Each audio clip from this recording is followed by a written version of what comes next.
കഴിഞ്ഞ ദിവസം ഛത്തീസ്ഗഡിൽ അമിത്ഷാ നടത്തുന്ന ഓപ്പറേഷനെ കുറിച്ച് ഞങ്ങൾ സംസാരിച്ചു.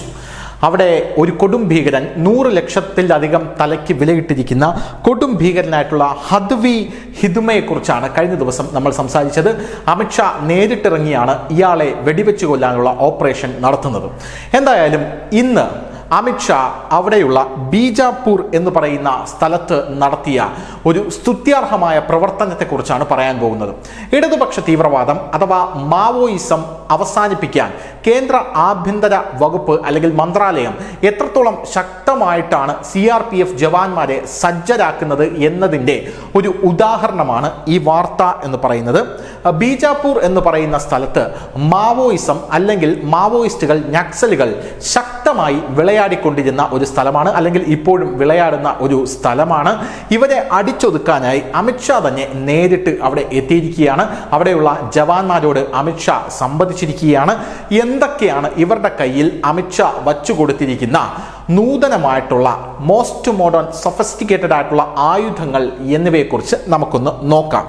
1 ഡസൻ സുരക്ഷാ ഉദ്യോഗസ്ഥരെയാണ് ബീജാപൂരിൽ നിയോഗിച്ചിരിക്കുന്നത്. ഇവരുടെ കയ്യിൽ ആദ്യമായി അമിത്ഷാ വച്ചു കൊടുത്തിരിക്കുന്നത് MMG എന്ന് പറയുന്ന തോക്കുകളാണ്. ഈ MMG എന്ന് പറയുന്നത് മീഡിയം മെഷീൻ ഗണ്ണുകളാണ്. പോരാത്തതിന് കവചിത ട്രക്കുകൾ ഇവർക്ക് കൊടുത്തിട്ടുണ്ട്. എല്ലാ പ്രദേശങ്ങളിലും ഇവർക്ക് കവചിത ട്രക്കുകൾ അമിത്ഷാ കൊടുത്തിട്ടുണ്ട് എന്നുള്ളത് നമ്മൾ മനസ്സിലാക്കുക. ഈ കവചിത ട്രക്കുകൾ കൊടുത്തിരിക്കുന്നുണ്ട് എന്ന് പറയുമ്പോൾ നിങ്ങൾ വിചാരിക്കും അതിൽ എന്താണ് ഇത്ര പുതുമയെന്ന്. കാരണം കോൺഗ്രസ് സർക്കാരിന്റെ കാലത്ത് ഇതൊന്നും അവർക്ക് ലഭിച്ചിരുന്നില്ല. അതുകൊണ്ട് CRPF ജവാന്മാർ വെടിയേറ്റ് വീഴുന്ന കാഴ്ചയാണ് നമുക്ക് കാണാനായിട്ട് സാധിക്കുന്നത്. ഈ കവചിത ട്രക്കുകൾക്ക് അതിൻ്റെതായിട്ടുള്ള പ്രത്യേകതകളുണ്ട്. അത് ഞാൻ വഴിയെ പറയാം. എന്തായാലും എല്ലാ സുരക്ഷാ ക്യാമ്പുകൾക്കും സ്നൈപ്പർ ഗണ്ണുകൾ കൊടുത്തിരിക്കുകയാണ് അമിത്ഷാ. ഒന്നും നോക്കണ്ട, മാവോയിസ്റ്റുകളെ മുഴുവൻ കൊന്നു തള്ളാനാണ് അമിത്ഷായുടെ ഇപ്പോഴത്തെ നിലപാട് അല്ലെങ്കിൽ തീരുമാനം. ഈ മാവോയിസ്റ്റുകളുടെ കയ്യിലുള്ള ഏറ്റവും വലിയ ആയുധം എന്ന് പറയുന്നത് ഗ്രനേഡുകളാണ്. അത് അവർ CRPF ജവാന്മാർക്ക് നേരെ എറിയുകയാണ് ചെയ്യുന്നത്. ഈ ഗ്രനേഡുകൾ അവർ എറിയുന്നതിന് മുമ്പ് തന്നെ അവരെ പിടികൂടാനുള്ള സംവിധാനമുള്ള ആയുധങ്ങളാണ് ഇപ്പോൾ അമിത്ഷാ കൊടുത്തിരിക്കുന്നത്. പോരാത്തതിന് ഈ മാവോയിസ്റ്റുകളെ കണ്ടുപിടിക്കാൻ ഇവിടെയുള്ള ഗ്രാമങ്ങളിൽ ഡ്രോണിന്റെ സർവൈലൻസ് 24 മണിക്കൂറും ഇപ്പോൾ അഴിച്ച് വിട്ടിരിക്കുകയാണ്. അമിത്ഷായുടെ ഉദ്ദേശം അല്ലെങ്കിൽ ലക്ഷ്യം എന്ന് പറയുന്നത് 2026 ഛത്തീസ്ഗഡിൽ മാവോയിസ്റ്റ് വിരുദ്ധ സംസ്ഥാനമാക്കണം ഛത്തീസ്ഗഡിനെ എന്നുള്ളതാണ്. അതിന്റെ ഒരു ഭാഗമായിട്ടാണ് ബസ്താറിലെ ഈ ഭീകരനെ പിടിക്കാനും ബീജാപൂരിലുമെല്ലാം അമിത്ഷാ ഇറങ്ങി തിരിച്ചിരിക്കുന്നത്. മാവോയിസ്റ്റ് കോർ ഏരിയാസിൽ, അതായത് മാവോയിസ്റ്റുകൾ ഏറ്റവും അധികം അവരുടെ ശല്യം ഏറ്റവും അധികമുള്ള സ്ഥലങ്ങളിൽ അവരുടെ മൂവ്മെന്റ് ട്രാക്ക് ചെയ്യാനാണ് അമിത്ഷാ ഇത്തരത്തിൽ ഡ്രോൺ ഗ്രാമങ്ങളിൽ സർവൈലൻസിനായി വിട്ടിരിക്കുന്നത്. ഈ കഴിഞ്ഞ 10 വർഷം, അതായത് നരേന്ദ്രമോദി സർക്കാർ അധികാരത്തിലേറി 10 വർഷത്തിനകം 73% ആണ് അവിടെയുള്ള ആക്രമണങ്ങൾ കുറഞ്ഞത്. ഈ ആക്രമണങ്ങൾ എന്ന് പറഞ്ഞാൽ നിങ്ങൾ വിചാരിക്കുന്നത് പോലെ അവിടെ ഇപ്പോൾ എടുത്തിരിക്കുന്ന കണക്ക് പ്രകാരം അവിടെയുള്ള ജനങ്ങളെ ആക്രമിക്കുന്നതല്ല, മറിച്ച് CRPF ജവാന്മാരെയും അവിടെയുള്ള മാവോയിസ്റ്റുകൾ ആക്രമിക്കുമായിരുന്നു. അത് 73% കുറഞ്ഞു എന്നാണ് അവർ തന്നെ CRPF തന്നെ പറയുന്നത്. കൗണ്ടർ നക്സൽ ഫോഴ്സസ് അവിടെ ശക്തമായി കഴിഞ്ഞു. ഈ ബീജാപൂരിലെ ഗുണ്ടം വില്ലേജ് എന്ന് പറയുന്ന ഒരു ഗ്രാമമുണ്ട്. ഈ ഗ്രാമമാണ് മാവോയിസ്റ്റുകളുടെ പ്രധാന കേന്ദ്രം എന്ന് പറയുന്നത്. ഈ ഗ്രാമത്തിൽ അമിത്ഷാ വന്നിറങ്ങി എന്നുള്ളതാണ് ഈ വാർത്തയിലെ ഏറ്റവും വലിയ ഹൈലൈറ്റ് എന്ന് പറയുന്നത്. അതായത് ഒരു ആഭ്യന്തരമന്ത്രിയും അവിടെ ഇറങ്ങാനായിട്ട് അതിഭീകരമായിട്ട് ഭയക്കും. കാരണം അവിടെ മാവോയിസ്റ്റുകളുടെ കോട്ടയാണ്. നമുക്കറിയാം അമിത്ഷായും നരേന്ദ്രമോദിയും ഒക്കെ ഒരു സ്ഥലത്തേക്ക് വരുന്നു എന്ന് പറഞ്ഞാൽ തന്നെ സുരക്ഷാ ഭീഷണി എത്രത്തോളം ഉണ്ട് എന്നൊക്കെ നോക്കി അതൊക്കെ പരിശോധിച്ച ശേഷം മാത്രമേ അവരുടെ കമാൻഡോസ് അവർക്ക് അജിത് ഡോവൽ അടക്കമുള്ളവർ അവർക്ക് അനുമതി കൊടുക്കുകയുള്ളൂ എന്ന് നമുക്കറിയാം. അതേ സ്ഥലത്താണ് അമിത്ഷാ നെഞ്ചും പിരിച്ച് വന്നിറങ്ങിയത്. CRPF സെക്യൂരിറ്റി ക്യാമ്പ് അമിത്ഷാ സന്ദർശിച്ചു. പോരാത്തതിന് കഴിഞ്ഞ നാളുകളിൽ നടന്ന 11 നക്സൽ ആക്രമണങ്ങളെക്കുറിച്ച് അമിത്ഷാ പഠിക്കുകയും ഉണ്ടായി.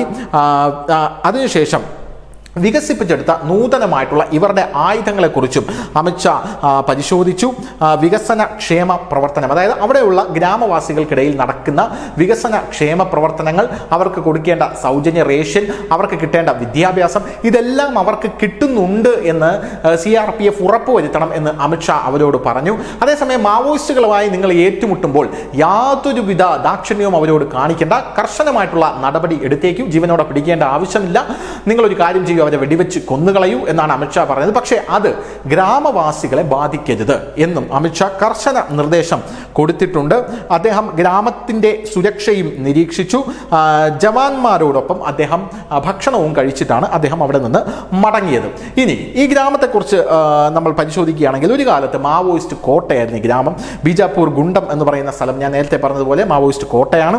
2024 ഫെബ്രുവരിയിലാണ് അവിടെ നൂതനമായ ഒരു CRPF ക്യാമ്പ് വരുന്നത്. അത് ഇപ്പോഴാണ് വന്നത്. പോരാത്തതിന് അവിടെയുള്ള തൊട്ടടുത്തുള്ള ഈ ബസ്താറിൽ PLGA ഭീഷണി നേരിടാൻ, അതായത് PLGA എന്ന് പറഞ്ഞാൽ പീപ്പിൾ ലിബറേഷൻ ഗറില്ല ആർമിയാണ്. അതിൻ്റെ ഭീകരനാണ് 100 ലക്ഷം തലയ്ക്ക് വിലയിട്ടിരിക്കുന്ന ഈ ഹദ്വി എന്ന് പറയുന്നത്. ഇയാളുടെ ബറ്റാലിയൻ നമ്പർ 1 അവിടെ വലിയ ശല്യമാണ്. അവിടെ നേരിടാൻ മാത്രം FOB ഫോർവേഡ് ഓപ്പറേറ്റിംഗ് ബേസ് അവിടെ തുടങ്ങിയിട്ടുണ്ട് എന്നും അറിയാൻ സാധിക്കുന്നു. ഇപ്പോൾ CRPF തന്നെ പറയുന്നത് പ്രതിദിനം 130 OPD കേസുകൾ ഞങ്ങൾ ശ്രദ്ധിക്കുന്നുണ്ട് എന്നാണ് അവർ പറയുന്നത്. ഇനി ഞാൻ നേരത്തെ പറഞ്ഞു ആർമഡ് ട്രക്ക് എന്ന്, അതായത് കവചിത ട്രക്ക്. ഈ കവചിത ട്രക്ക് അവിടേക്ക് എത്തുമ്പോൾ ഈ ആൾക്കാർക്കിടയിൽ ഈ CRPFിനിടയിൽ എത്തുമ്പോൾ അതിന് എന്താണ് വലിയ പ്രത്യേകത എന്ന് നിങ്ങൾക്ക് തോന്നും. അത് ഞാൻ പറഞ്ഞതിൽ തന്നെ മറുപടിയുണ്ട്. കാരണം ഈ മാവോയിസ്റ്റുകളുള്ള ഗ്രനേഡ് എന്ന് പറയുന്നത് വളരെ സ്ഫോടന ശേഷിയുള്ള ഗ്രനേഡാണ്. ഇത് CRPF ജവാന്മാർക്കെതിരെയും ഇന്ത്യൻ പട്ടാളത്തിനെതിരെയും ഒക്കെ എറിഞ്ഞാണ് അവർ പലപ്പോഴും തങ്ങൾ രക്ഷപ്പെട്ടു പോകുന്നത്. ജവാന്മാർക്ക് പരിക്ക് പറ്റാറുണ്ട്, മരണപ്പെടാറുണ്ട്, അങ്ങനെ പല സാഹചര്യങ്ങളും ഉണ്ടാകാറുണ്ട്. ഈ ട്രക്കിൻ്റെ ഏറ്റവും വലിയ പ്രത്യേകത എന്ന് പറഞ്ഞാൽ ഈ ട്രക്ക് തുറന്ന് പുറത്തിറങ്ങേണ്ട യാതൊരുവിധ ആവശ്യവുമില്ല. ഈ ട്രക്കിനകത്ത് ഇരുന്നു കൊണ്ട് ഈ അവിടെയുള്ള CRPFകാർക്കും ജവാന്മാർക്കും അവിടെ മുഴുവൻ സഞ്ചരിക്കാൻ സാധിക്കും. 40 കിലോമീറ്റർ ഈ ട്രക്ക് ഒരു ദിവസം ഓടുന്നുണ്ട്. പല പല ട്രക്കുകൾ ഇതുപോലെ അവിടെ കൊടുത്തിട്ടുണ്ട്. ഇതിനകത്തിരുന്നു കൊണ്ട് പുറത്തേക്ക് വെടിയുതിർക്കാൻ സാധിക്കും എന്നുള്ള ഒരു നൂതനമായ ടെക്നോളജി ഈ ട്രക്കിനുണ്ട് എന്ന് മനസ്സിലാകുന്നു. പോരാത്തതിന് 100 കിലോ IED പ്രതിരോധിക്കാനും ഈ ട്രക്കിന് കഴിയും എന്നുള്ളതാണ് ഇതിൻ്റെ പ്രത്യേകത. ഇപ്പോൾ നിങ്ങൾക്ക് മനസ്സിലായി കാണും ഞാൻ എന്താണ് അത് അവസാനത്തേക്ക് വച്ചതെന്ന്. എന്തായാലും 41 കോടി രൂപ മുടക്കിയാണ് സ്നൈപ്പർ ഗണ്ണുകൾ ഈ ഛത്തീസ്ഗഡിലെ മുഴുവൻ CRPF ബേസ് ക്യാമ്പുകൾക്കും അമിത്ഷാ കൊടുത്തിരിക്കുന്നത്.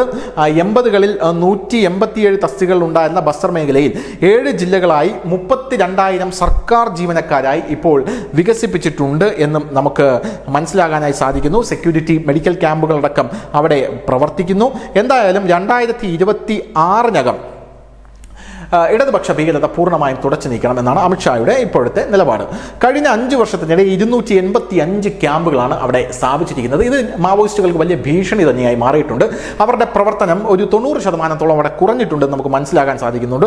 ക്യാമ്പുകളും പരിസര പ്രദേശത്തെ വികസനം ക്ഷേമ പ്രവർത്തനങ്ങളും എല്ലാം അവിടെ നടക്കുന്നുണ്ട്. അതിൻ്റെ കൂട്ടത്തിൽ മാവോയിസ്റ്റുകൾക്ക് അവിടെ ഒരു അസ്വാരസ്യം ഉണ്ടാക്കാൻ സാധിക്കുന്നില്ല എന്നുള്ളതാണ് മറ്റൊരു കാര്യം. എന്തായാലും ഇപ്പോൾ എടുത്തിരിക്കുന്ന ഈ നിലപാട് പ്രകാരം മാവോയിസ്റ്റുകൾ അസ്വാരസ്യം ഉണ്ടാക്കിയാലും ഇല്ലെങ്കിലും ഇവരെ ജീവനോടെ പിടികൂടണ്ട, ഇവരെ കശാപ്പ് ചെയ്തേക്കൂ എന്നാണ് കേന്ദ്ര ആഭ്യന്തരമന്ത്രിയുടെ തീരുമാനം. News desk news India Malayalam.